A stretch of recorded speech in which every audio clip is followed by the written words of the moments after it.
देखो ये जो पौने 3 घंटे चली वार्ता थी ना, इस वार्ता में अहम एजेंडा क्या था? ऑब्वियस सी बात है, पुतिन इस जगह को छोड़ दो यार। पुतिन ने कहा नहीं छोड़ सकता। फिर पूछा गया जेलेंस्की के लिए, यार देखो वो बेचारा परेशान हो रहा है, कुछ तो करना पड़ेगा ना हमें। तो पुतिन ने कहा भाई मेरी जगह मैंने कब्जा कर ली, वहां रशियन लोग रहते थे, वो चाहते थे कि मैं आऊं, मेरी आवश्यकता थी, मैंने पूर्ति कर ली। वो बार बार कहा जा रहा था कि मैं जाऊंगा मैं जाऊंगा, मैंने उसको पनिशमेंट दे दिया, सिंपल। अब ट्रंप ने कहा भाई इसका सॉल्यूशन दो, क्या होगा इसका सॉल्यूशन क्या होगा? तो फिर सॉल्यूशन क्या आया? बोले सर एक काम हो सकता है इसमें। बोले क्या?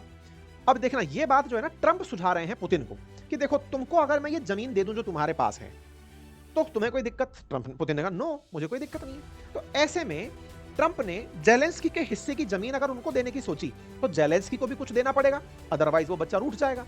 वो तो 14 तारीख से पहले ही पूरी दुनिया को एक करके बैठा है कि मेरे भविष्य का फैसला आप अकेले मत कर लेना। तो जेलेंस्की को डर क्या है? अगर ये जमीन दे भी दी जाए तो डर क्या है? एलॉन मस्क लंबे समय से कहते आ रहे थे ना कि जमीन दे दो और युद्ध खत्म करो। डर ये है यूक्रेन को कि ये एक बार आपने जमीन दे दी, बोले 2014 में भी इसने हमारे क्रीमिया पर कब्जा कर लिया था, फिर बाद में आया 2022 में हमारे 4 हिस्से और ले गया, ये तो फिर आएगा फिर आधा ले जाएगा, इसको कब रोकोगे? तो फिर ट्रंप ने ऑप्शन दिया कि देखो यूक्रेन को हम एक और अच्छी बात दे देते हैं, और वो ये कि हम उसे सिक्योरिटी गारंटी दे देते हैं। सिक्योरिटी गारंटी का मतलब क्या है? कि अगर इन हिस्सों को लेने के बाद भी रूस तुम पर हमला करता है तो हम तुम्हारे साथ होंगे और इसलिए तुम्हें ईयू और नाटो में शामिल कर लेंगे।